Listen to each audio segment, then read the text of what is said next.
জীবনের কঠিন সময়গুলোতে নিজেকে গোপন রাখাই ভালো। নিজের দুঃখ কষ্টগুলো কাউকে না দেখানোই উত্তম।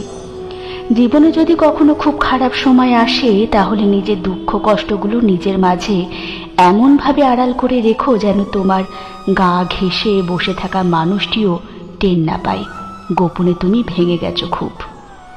পুরো ছারখার হয়ে গেছে মনের বন, আকস্মিক ঝড়ে ঝরে গেছে জীবন বৃক্ষের সব কয়টি সবুজ পাতা।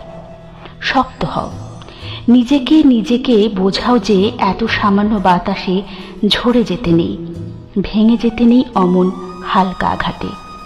কান্না পেলে একা একা গোপনে কাঁদো, তবুও নিজের ক্ষতগুলো কাউকে দেখাতে যেও না। মনে রেখো, যে নিজের জন্য আলো হতে পারে না, পৃথিবীর সমস্ত আলো মিলেও তাকে পথ দেখাতে পারে না। জানোই তো, মানুষ বড় নির্দয়। ভেঙে যাওয়া মৌচাক দেখলে কটা ঢিল মেরে আরো বেশি ভেঙে দিয়ে পৈশাচিক আনন্দ পায়। करो पीछा सदा